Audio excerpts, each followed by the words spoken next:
Thank you. Thank you. Thank you. Thank you, and it is wonderful to be here today. I appreciate the opportunity and the invitation.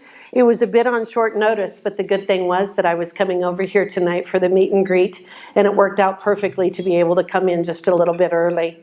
I'm Harriet Hageman. I live in Cheyenne. I'll give you a little bit of history about myself, and then I want to talk a bit about Wyoming. I grew up near Fort Laramie, Wyoming, which is almost on the complete opposite side of the state, over in Goshen County near Torrington. I grew up on a ranch, and when I was born, I was my parents' fifth child. When they brought me home from the hospital, my oldest sister was just 5 years old. At the time, they had just bought a ranch, and they were over $200,000 in debt in 1962, which is about $2 million in today's money, and they had $35 in the bank.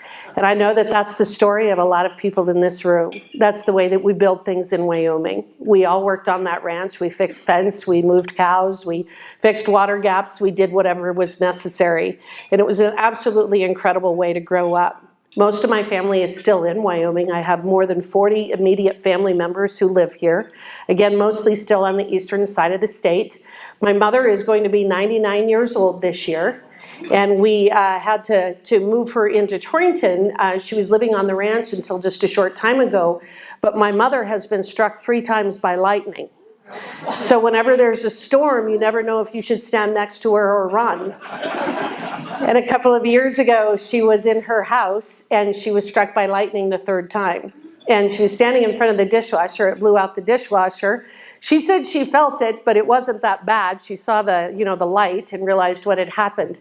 But about a month later, she was sitting at the kitchen table, and the entire east wall of the home had gone up in flames. And with that lightning strike, it had affected, it had burned out the wiring, and we didn't know that. She was able to get herself out of the house, and but lost pretty much everything that she had.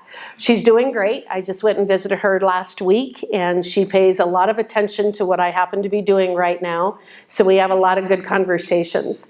My mother has always traveled with me. I'm a water and natural resource attorney, and after my father passed away in 2006, as I traveled around the state of Wyoming, she was always sitting in the right-hand seat with me, whether we were going to Jackson for depositions or Rock Springs or Green River or wherever it might be. I think that's the hardest thing that she's dealing with right now, is that she's not able to travel the state with me this time. This has been an incredible experience. It was about a year ago, 11 months exactly, that I made the decision that I was going to run for this particular office. And I'm not going to talk about politics today, but what I am going to talk about is what I've learned in the last year. I love this area. I will show you the map that we have kept track of.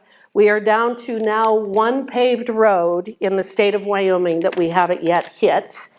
We have done the rest all over the state, and truly it has been an incredible experience. We're going to have to start getting some tape on the back of this map because it's starting to fall apart a little bit. Today we wanted to come over. We actually came through Savory and Bags over the top from there, and then went up and hit I-80 and had an opportunity to stop and visit with a few people on the way over. This state is such an incredible state, and we are all so blessed to live here. I've had the opportunity to work over here in the Rock Springs area. I've handled a couple of lawsuits here.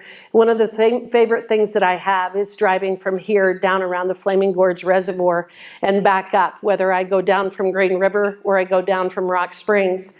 One of the things that I tell people, especially outside of the state of Wyoming, when they say, where should I visit, what should I see? One of the areas that I talk a lot about is this, because I said, if you truly want to understand how big Wyoming is, drive from Rock Springs around Flaming Gorge and come back up through Green River. The vistas that you have out there as you look off to the west, especially when you're on the northeast side of the reservoir and looking out across that enormous country, I just find it so beautiful. And the colors and the plants and the wildflowers this year have just been utterly incredible. It's been the experience of a lifetime. We asked, after this weekend, we will have hit 40,000 miles. And so in the state, just driving around the state of Wyoming, we've been everywhere, obviously, from Jackson to Rock Springs to Green River to Weston County, Goshen County, Sheridan, wherever it might be. And having the opportunity to meet the people of Wyoming and spend time talking to all of you about the issues that are important, to Wyoming, to the future of Wyoming. Again, it really has been the experience of a lifetime. There's a lot of, the number of intelligent people who are so dedicated to their community is really something that is, it makes you for a very optimistic person. Every community that I go into, and every community is a little different. We have different cultures, we have different industries, we have different schools, we have different populations, we have different hydrology, we have different weather. Pretty much everything that you can think of is you can find someplace here in the state of Wyoming. And it has made me very humble on the one hand, and on the other hand, it has made me, as I said a moment ago, extremely optimistic. When I travel Wyoming and have the opportunity to visit with folks who are either just starting out with their businesses or they're retiring, they might have young children at home or they might have children who are in college. Their families have decided to come back to Wyoming, or their families have had to leave Wyoming. And all of those are unique stories to tell and unique challenges that we're facing. We all know right now that we do have some very serious challenges in this country. And one of the things that we've seen, and I have observed it, and I know that people in Wyoming are extremely concerned about it, just meeting some folks right over here, is the protection of our energy industry. And it is absolutely critical that we protect the energy industry, not just for Wyoming, but for the United States. We all understand here in Wyoming that energy security is national security. We understand that energy policy is monetary policy. We all understand that our prosperity is based upon affordable energy. And I'm proud of the fact that in Wyoming, we are such an important and critical part of the United States in terms of what we do for people. I often say that I'm so proud to come from Wyoming because we make people's lives better, both in terms of the energy production that we have, the trona production that we have, the food production, our natural resources, our national forests. I always say that Wyoming helps to make food, energy, and housing more affordable. And I think that that's something that we should all ascribe to. I don't believe that we should have leaders in office who actually adopt policies to do the exact opposite, yet that's where we are right now. But with Wyoming, what we have is we have a very strong future. I truly believe that because of the innovation that I see and the understanding of the folks like right here in this room who recognize the importance of what Wyoming can do in terms of providing for the rest of the country. Those are the stories that I've heard everywhere that I've gone. I have listened to folks as they've talked about starting out in a new business, people who may be just starting out in the ranching industry or people who are working in the oil fields. And everyone does have the concerns about what's happening nationally and internationally. I know that we have similar concerns everywhere we go. But in Wyoming, we have the solution to a lot of those issues. We have the largest coal reserves anywhere in the United States. One of the things that I have been focusing on is our coal industry. We have 1.6 trillion tons of coal in the state of Wyoming. If we were to mine that at the same rate that we have been historically, that's over 4,000 years of coal reserves available, an affordable, clean, accessible resource that we all should be using, that we should all be advocating for, and I will definitely be an advocate for if and when I'm able to take over this office. Our oil and gas industry, again, we all go to the gas pump and we see what's happening. I have historically worked for farmers and ranchers over the years in irrigation districts. And one of the things that you understand very, very quickly is it becomes impossible to grow food, to raise food at $5 a gallon diesel. And so in the short term, it's something that we're suffering through, but I do know farmers that actually didn't plant this year for two reasons. One is electricity has become so expensive in terms of being able to run center pivots. And then again, the diesel cost has made it so that they've actually fallowed fields rather than going out and taking the risk of what they were going to deal with. Obviously, the drought in some areas hasn't helped either. But these energy costs are really going to have an impact on a state like Wyoming. And the way I look at this is that we have the resources available to make it so that we're not having those kinds of challenges. But I will also say this isn't unique to the United States. I kind of look at the Western world and the policy decisions that have been made over the last 20 to 30 years have been very destructive, not only in the United States, but also internationally with what we see in the Netherlands. The Netherlands is attempting to cut off 1/3 of their food supply in terms of production. The Netherlands are the second largest exporter of food in the world, right behind the United States. So the idea that they would actually reduce their agriculture output just seems entirely strange to me. That doesn't seem to make any sense. We see that in other places as well. And I think that what we need to do is we need to make sure that we're getting people in office at the state, local, and national level that understand these issues and are willing to go in and fight for them and understand that our long-term health and well-being depends upon making the right decisions right now. It has been a beautiful year to travel around the state of Wyoming, as I've said. The opportunity to meet with people all over the state. Obviously, some of the most important issues are our energy industry. People are terribly concerned about the open border, and then they're also concerned about inflation. And every one of us in this room have felt the impacts of those things. We have some wonderful people who are running for office who have made the decision to step up.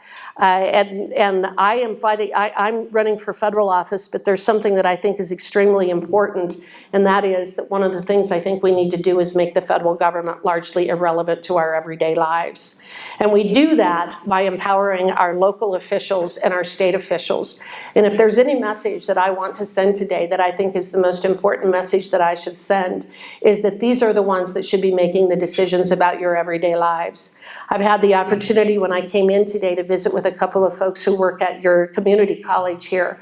I'm a product of the community college system. I went to Casper College in 1981 on a livestock judging scholarship. And I think that our community colleges have so much to offer our local communities as well as the state as a whole. I'm a strong advocate for them and will continue to be an advocate for them in whatever role that I play. It has been, I went through more of, I guess, the trade school side of things when I was in high school. I was in Future Farmers of America. I learned to weld. I was in woodworking. I wasn't a very good welder. Thank goodness there's been some technological advances since then. I did the arc welding, and the number of times that I would get stuck attempting to lay down my bead, I just can't even describe. That really wasn't my forte at all. I enjoyed it, but I wasn't very good at it. But I think that the trades are something that are incredibly important, and especially to a state like Wyoming.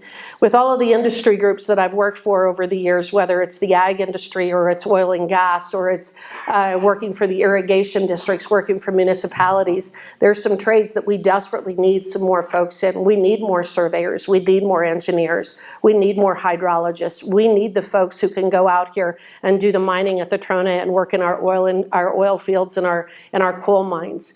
I think that that's where we as a state need to really be focusing in terms of our education and our money and our philosophy. I think that our community colleges are really an answer for where we need to go into the long distant future. And I look forward to working with our community colleges and finding ways that I might be able to work more effectively with you. My oldest sister is actually on the Community College Commission. Maybe I should have disclosed that at the beginning before I did the huge plug for that. But I know that you have a great school here and a lot of great programs to try to keep your young people in this community. And that's a wonderful opportunity to be able to do that. As far as what we see going on in the country, I want to tell you that with all of the people and everything I've been able to do over the last 11 months, I truly am very, very optimistic about where we are. I know there are challenges, and I know that there are times that it can become a little bit depressing. But my father always said, you don't believe the naysayers or the doomsdayers. And I believe that that's absolutely true.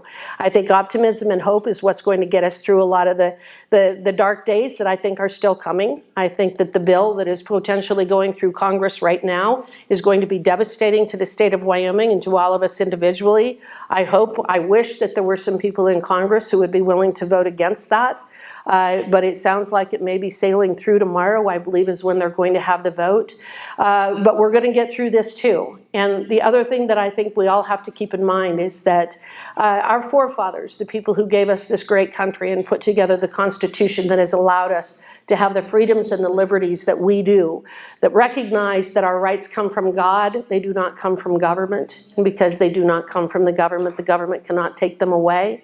Our freedom of speech, our freedom of religion, our right to keep and bear arms, our freedom to be free from unreasonable searches and seizures, our rights to due process, All of those things that our forefathers, when they put those things together in our Constitution, and when they gave us that document and created the country that we have, they were willing to risk it all to make sure that we would have the freedom and the liberty that we have today. And I know that every one of us in this room are as strong as they were, and also have the vision that they had, and recognize the importance of protecting those freedoms for our children and our grandchildren.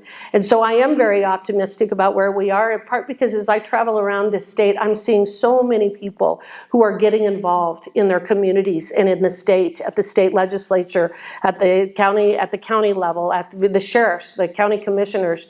The number of people who are running for office right now, it has been absolutely amazing to see. People are incredibly engaged. The number of people in this room today, people are very, very engaged, because the only way we're going to right this ship, the only way that we're going to turn it around, is if we're engaged and we're the ones that step up to the plate to do it. We're the ones that have to do it, not somebody else. We're the ones that have to do it.